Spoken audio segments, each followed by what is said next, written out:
Watching television, watching television. It's Phil's Pop Culture Podcast. Watching television, watching television. A dynamite place to be. Dynamite! Sponsored by Vandelay Industries, importers and exporters of fine latex products since 1992. Watching television. And now, the man who taught Frank Burns how to eat worms, here's your host, Phil Kahn. Hey, I'm coming over. We won't have to talk. Let all the bright lights come out of the box. And thank you, John Meany, wherever you are.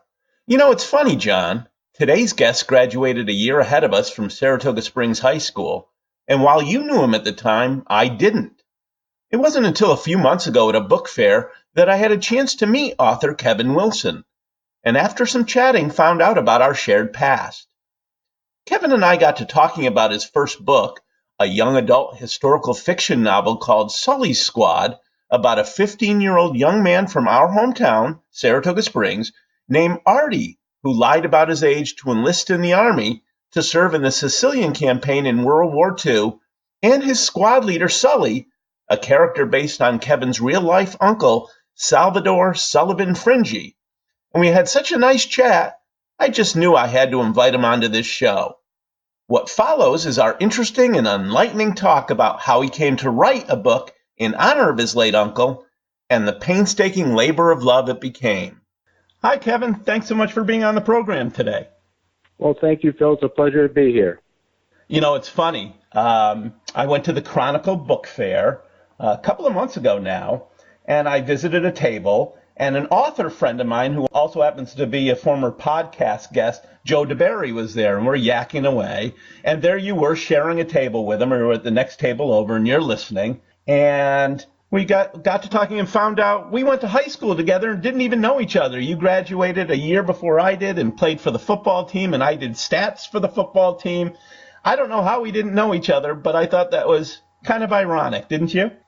Yeah, it was, Phil, and Joe's a great guy. We shared a table, and probably the reason I was an offensive lineman, and there usually weren't many stats other than knockdowns. That was pretty much about it. I don't know if you kept those stats, but no, I didn't. If you cut someone, you get a knockdown. So that's pretty much what you did. What you did to get the blue streaks on your helmet there. You mean you didn't score a touchdown or throw a touchdown pass for Blaise Uliano? No,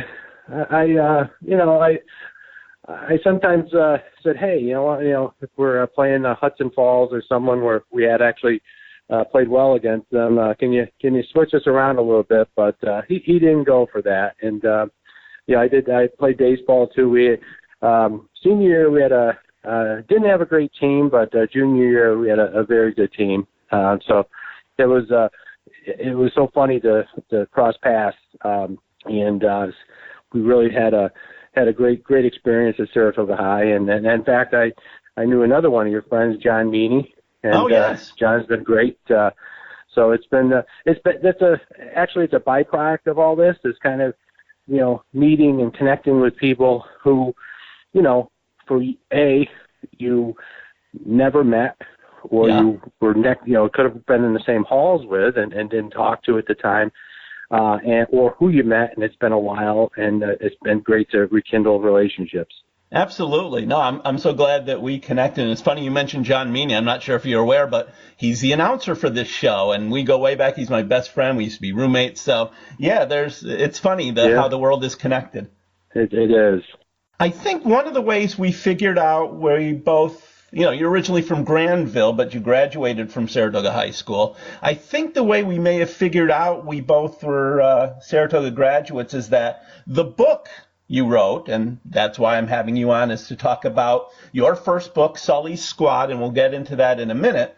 But the lead character, Artie, is a kid from Saratoga Springs. Tell me more about the protagonist of the story, and also about Sully. Well, take a step back. How did you get into writing? Why did you decide to tell this story? Why did you make it a young adult novel? Just give me the whole background of how Sully's Squad came to be. My background was more numbers and sports, and And, I never kept journals or anything like that. That just wasn't, what I did. Mm-hmm. The seed for Sully Squad was planted years ago when my late grandmother, I think I was no older than 8 years old because she passed away when I was 8. Mm-hmm. And we lived with her, which was very common, back in the 60s. Would point to this man in the pictures with a uniform on and say you resembled him in her broken Italian. Uh-huh. And I never really, okay, that's great, thank you, Grandma, that kind of thing. But it really, as I grew older, it really said, wow, then I learned what happened and learned more about World War II, et cetera. And it was like that really, I think, initiated, that planted that seed. So through the years, I eventually was very interested, in what he did. And with the internet in the turn of the last century, I always enjoy saying that, the turn of the last century came about, and all of a sudden, after a reunion of the 55th anniversary of his death, I'm on a computer, and I'm typing in his name, and I find a website of the 1st Infantry Division, and type in his, further into his name details, and I get an email back, and long story short, I end up meeting a son of somebody who was a sergeant with him, and then I end up on the phone with and meeting in person people that were a gentleman that was with him when he died, and others who served with him. So that was again in my head. Fast forward that to 2016, and I'm on a plane flying back San Diego to Charlotte and eventually up to Albany, and I see this lady sitting next to me working very hard with a lot of newspaper clippings, et cetera, and drum up a conversation, and she's an author. She writes women of history, nonfiction, and we get talking, and she goes, everybody's got a story, what's yours? Oh. And I'm like, and I mentioned, well, this happened in my family, and she goes, you should write about it. So I get back to Albany, and I'm like, actually, Phil, if I had studied creative writing, if I had done anything, I never would have done this. And I just said, I just started writing one day. And then I found an editor who was also a published author. And I learned something you never saw from John Boy Walton or any of those other writing shows. I learned the term rewrite. And rewrite is like if you can think of Mr. Meyer or some of the hardest English teachers you had with a big red pen. Oh, yeah. And just say, good try, do it over. And, I wasn't laughing at the time, but I tell you, she was tough.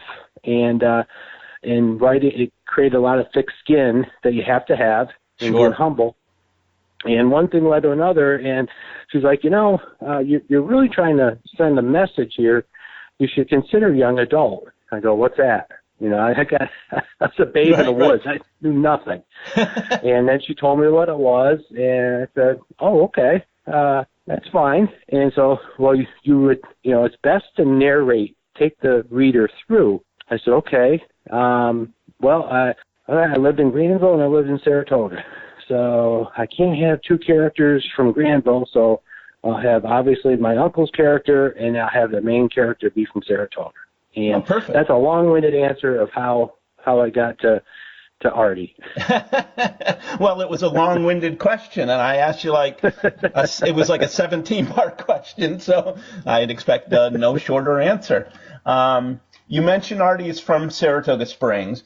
And then the character of Sully, who's based on your uncle, Salvador Sullivan Fringy, or Sully as they call him, was his squad leader, and hence the name of the book, Sully's Squad. So you told me about the whole process, and by the way, I knew the airplane story about the author you were sitting next to. I thought that was a great story. What's your story?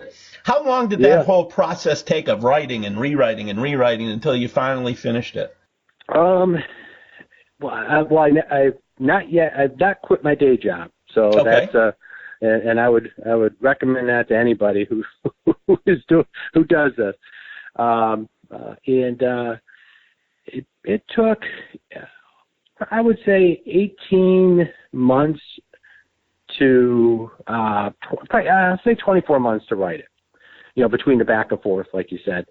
And then trying to go traditional publishing route took another probably 6 to 9 months. But through this though, you're not doing it every day because life gets in the way and things are going on, and your daytime job gets in the way, and sometimes it zaps any creativity you may have.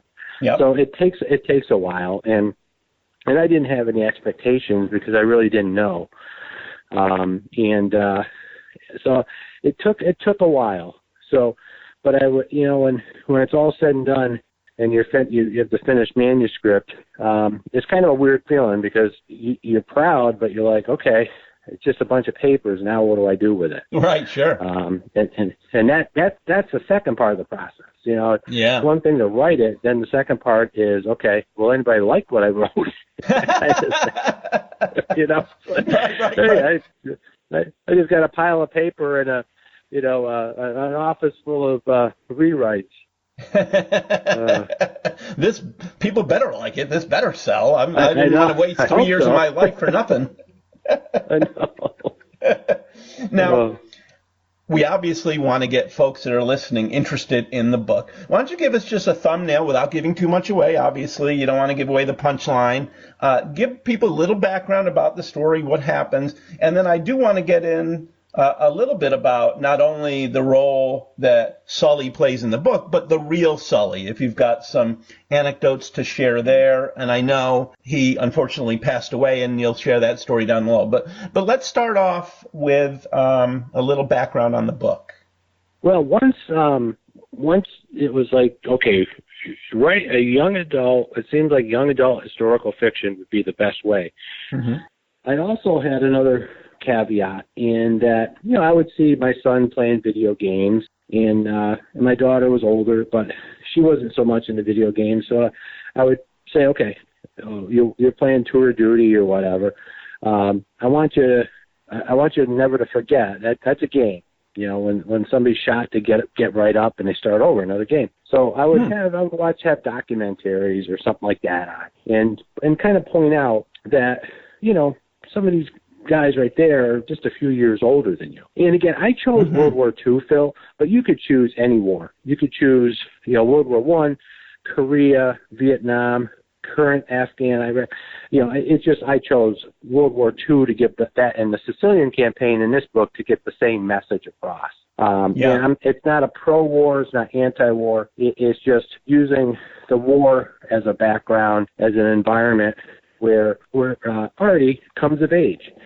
I think the book tells, again, without getting into too much of the details, what I wanted to do, what I learned that young adults like. If you're doing video games, then you want to go wow.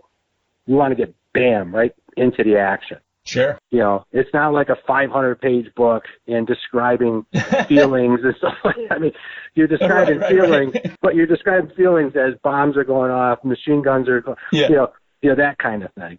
And and so that was first and foremost what I wanted to do. And I will tell you, it was the hardest thing, and one of the biggest areas of the rewrite that I had to do. Is it's in honor of the late Neil Peart, Rush used to have a song say "Show Me, Don't Tell Me." In the album, I don't remember. I think it was Presto, the one with the bunny on the album. But it was "Show Me, Don't Tell Me," and I would hear that continuously. And what that basically meant was every sense, sight, hearing, smell, you have to describe it for the reader. And that was very challenging, but I'm proud to say the comments I've read and what I've been told from people is I feel like I'm there. I feel like I'm attached to the hip of Artie. And I think that's, without giving too much away, Artie is a character who another message, another reality of that time period, and maybe of some families today, Phil, is the generational impact of war. In Artie's situation, his father was in World War I, and he heard of all the the guys sitting around the table drinking some beers and saying, oh, if I was young enough, I'd enlist, and blah, blah, blah, blah, blah, that kind of stuff. So he listened, and he, unlike his other friends who talked about it, he actually did it and carried on that tradition of the impact of war. And I also have mail call, the letters from home, because I read letters that my grandmother had written to her son that, her son in template form, and I include some of those in the book, because, when you're in combat, you're in training, or you're in North Africa or Sicily where he was, you can't be writing letters. And if you are, they're going to be reviewed and you can't be telling where you are, you can't be telling what you're doing. So a lot of times they had templates. And the message for the younger people is there was no FaceTime. There was no phone. There were no cell phones. Right. That kind of thing. So no Instagram, no Facebook. No Instagram. There wasn't no selfies as over a dead German body. It's like that wasn't what it was. If that was available back then, you probably would have seen some of that. But it wasn't available. I'm not saying they're better or worse than anybody of today. The technology is different.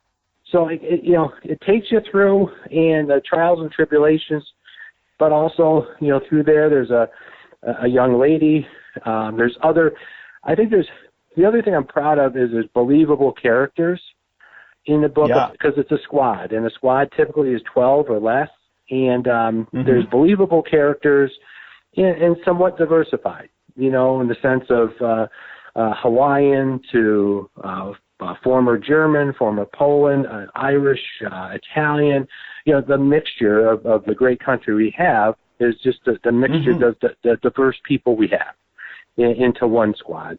And Sully being my uncle, late uncle, being the consummate leader, and guiding, actually being the older brother in some respects to the squad, and especially to Artie.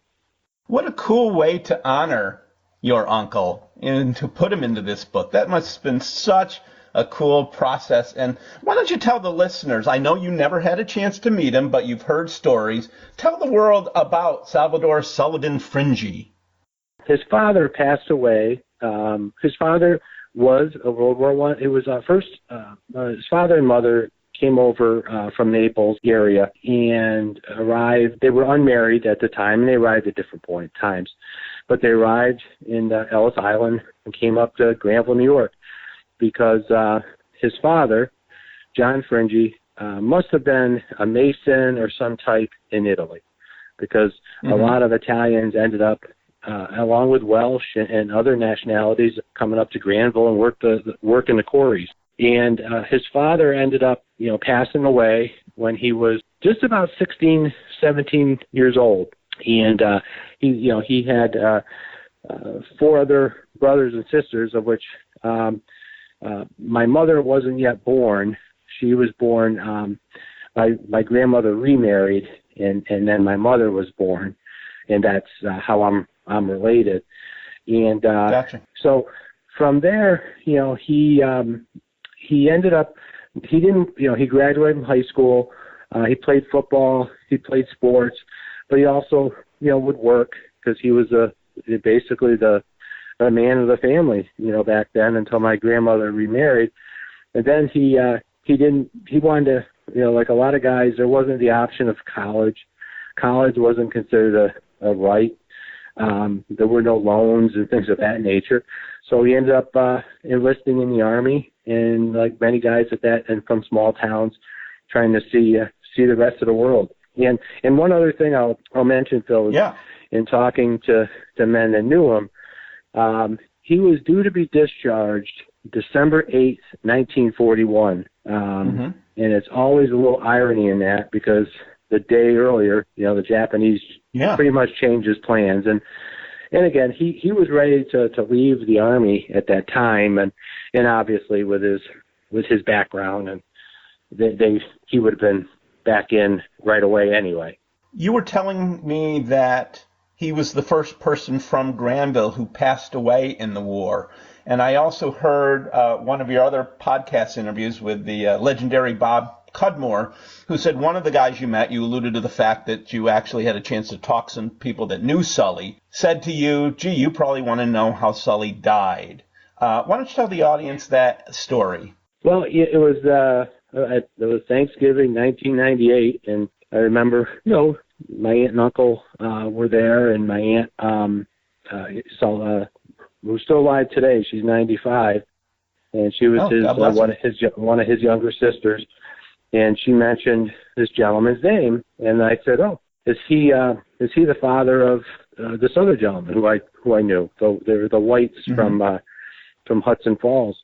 And she said yes. So back then, email was new.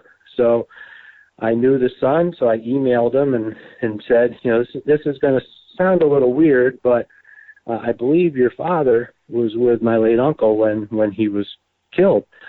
And a couple weeks later, I get this email back and says he was. And so I said, well, can we meet for lunch and something like that? And she said, sure. So we meet. And up in Glens Falls, and Mr. White was an elder man, and he was looking at the menu, and his son's pointing stuff out to him, and puts the menu down. I had my paper there, and he looks up at me and goes, "I'm sure you want to know how he died." And I stumble through my paper. I go, that's one of the questions on here. And I mean, Phil, he just. He went from, not really understanding the menu to what they just did, the surroundings, pretty much showed me and didn't just tell me what had happened. And, after he told me, I'm like, that's like a left-right hook to the face. And I'm like, whoa, Sure. Got taken back a little bit. And then I went on to other more lighthearted questions about him. I can see you wanting to do that. Yeah. Do you want to share with the audience how he passed? Because I know you were able to speak to another person who told you more about what unfolded after his death as well. He was in the 1st Division, the Big Red One of the Army, the Engineering Corps. And as Mr. White said, at times we would become a rifle company. If there wasn't engineering responsibilities, they would be a typical infantry rifle company. And they had just, had a skirmish at a bridge, and this was probably up to 10 days, I'd say probably 11 days after they landed. And they were said, okay, you're relieved, go have a meal over here. We have some cafeteria trucks over in this area. And it was in a field, and there was a couple cafeteria trucks, and they were going to have spaghetti and limeade, and bread. And he said it was their first hot meal they've had since they landed. And a lot of what he said is they talked about home a lot. Yeah. About stories of, when they get home, how many free drinks people are going to buy for their stories, or talk about the food they missed and things of that nature. And so they were talking, and all of a sudden incoming, they heard the shells come in, and they all scattered. And, as he said, it just depended where you were. He said, I ran behind a barn, obviously dove, hugged the ground, and waited for it to stop. And he looked up and to the vicinity where they were all, telling stories and sitting, and that he saw, that's where he saw my uncle. And then basically there was several other people killed. The trucks were hit. So they moved on. And as you said, I ended up talking to another man, and this gentleman, he was a higher rank, and it's funny, when I called his phone, and this nice lady answers the phone, and she goes, oh, just a minute, I'll get him. I said, oh, no, don't worry, just have him call me back. Oh, he's just chopping a tree down. I go, and he's probably 80 years old, Phil. I go, what? What? And okay, no, he wants to talk to you. I said, okay. And so I'm waiting on the phone, and he comes in, and he said some very, nice things. And then he said, I want you to tell your family that we neutralized the battery. Whoever kills Sullivan, that's the only thing they can do. They killed whoever killed him, and others. It wasn't just him. And Sure. It's funny, Phil. I said, okay, sir, thank you. And I remember my mom was alive at that time, and I told her, and it was like, silence on the phones. I was expecting to hear something, but I was like, oh, okay. I mean, because it really didn't bring him back. It didn't bring, you know what I mean? But for me, I totally understood what he said. Then the other thing he said, and I don't put any of, I actually put that scene in the book. But I'll leave the rest of it, out as far as on the phone, because I'll be giving too much away. That's right. You want people to buy the book, so you can't give too much away. I know. But the other thing he told me, and I didn't, again, I don't put any of this in the book, but everybody has heard about General Patton and how fast he moved, and he goes, that G.D. Patton, I would argue with him, the area was not secure, the perimeter was not secure. We had not driven out the Germans far enough. We never should have been there. And so, with the positives of moving fast in war, come the negatives, and I guess that's one of them. Wow. This book is fascinating on so many levels. I first want to allow you to give a plug. Where can people buy the book? And then you also told me shortly before we went on the air is you've got some upcoming book signings that I want you to tell the audience about. In our hometown there, at Northshire Books on Broadway, the book is Sully Squad is for sale, and they've been. I was there for Victorian Stroll Night, and they've invited me back. I'll actually be there on Friday, March 20th, from 6 to 7:30 time frame. And they've been great. Coming now south, down in Albany, I'm over in right in Stuyvesant Plaza, the Book House. And if you go west to Schenectady, I'm in the Open Door bookstore and gift gallery, and on February 29th, on a leap year day, that Saturday, from 1 to 2:30, I'll be there for a book signing there, and I'm also over in Troy at Market Block Books, and I have Sully Squad is also there. It's also on Amazon, and it's also through Troy Bookmakers Consignment. They have a site also. So, everybody's been great and very responsive, and I'm going to continue to hit some of the bookstores, and I'm actually, one of the goals is actually to get to schools, because I think because of the historical fiction side of it, it tells about, the Sicilian campaign, which Phil, most people, in my opinion, in today's world, and even in our world, back in, whether Mr. Mulligan's social study class or someone else, you like the 20th century was like 2 pages, and you learn more about Western civilization back in the Aztecs or whatever than you did about the century you're in.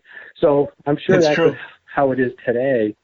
So I'd like to, it's a short enough book, and it's fast-paced enough, and it has some historical, it's historically accurate, but it talks about, the Sicilian campaign, which, prior to the Normandy invasion, the Sicilian invasion of Sicily was the largest amphibious landing in military history.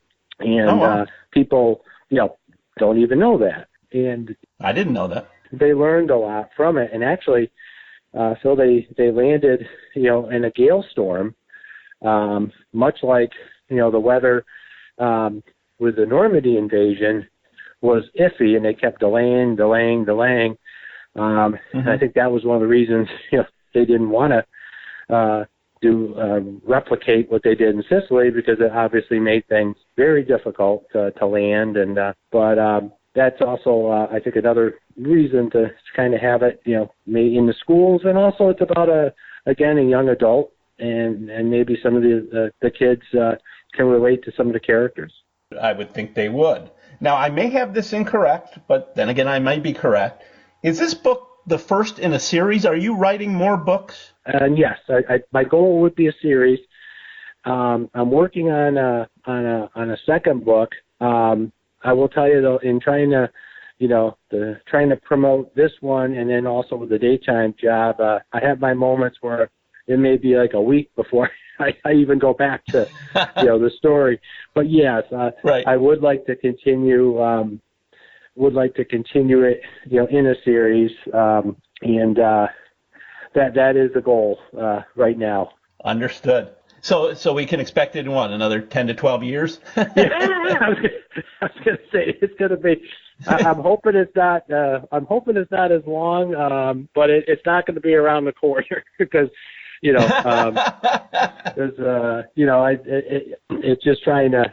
I mean, I have some of it in my head, but I'm not 100% sure how it's going to end, and not 100% sure, who survives, who doesn't. Obviously, the narrator has to survive, because that's part of right. Where all of a sudden the story gets a black page and that's it.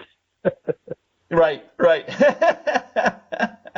Well, Kevin, this has been terrific. Your book is Sully's Squad. You mentioned everywhere where it's available. Seems like it's available pretty much everywhere. You talked about the various book signings, and I encourage the listening audience to check him out either at Northshire Bookstores on March 20th, 6 to 7:30. I think you also mentioned you're going to be in Granville soon, April perhaps? Thanks for, I just it totally slipped my mind.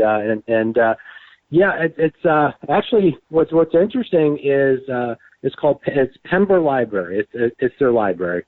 And that's where I went as a kid.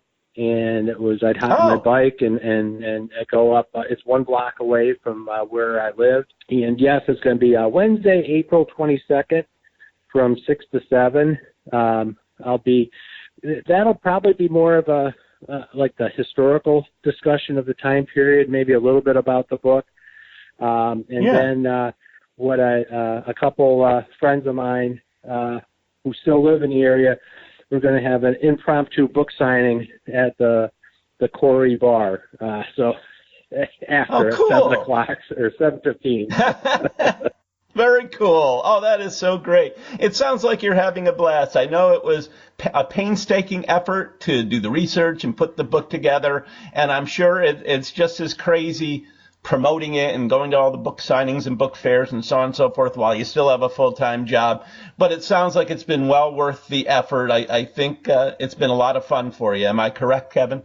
Yeah, you're absolutely right, Phil. It's been a lot of fun. But I also think at the same point, like you said earlier, it's a nice way to remember, uncle and also family. It's family members of all wars who it's dedicated to them, and it's dedicated to those that answered the call, and again, in any war, not just World War II. And hopefully, for the generation that reads this and the next, future generations, they'll never, forget. And despite all the, sometimes, you're blasted with items on TV, and we're all very short because we get hit, boom, boom, boom. So many things hit us every day. At least maybe some of the young kids will remember the sacrifices made by prior generations to have, what we have today. Indeed. Very well put, Kevin. And once again, I thank you so much for taking time out of your busy schedule to be on the show, and I wish you nothing but the best of luck. Well, thank you so much, Phil. I appreciate the opportunity and you having me on your show. I'd like to thank today's guest, author Kevin Wilson. Kevin, even though we didn't know each other in high school, I'm so glad we recently connected and that I had a chance to talk to you about your terrific book on this show. What a wonderful way to honor your late Uncle Sully, keeping his life and legacy alive for generations to come. I wish you nothing but the best, my friend. Watching television, watching television. We hope you've had a dynamite time listening to this edition of Phil's Pop Culture Podcast. Join us again next time for another stroll down memory lane. Until then, let's be careful out there. Watching television, watching television.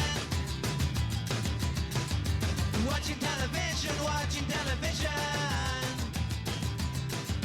Hey, I'm coming over, we won't have to talk.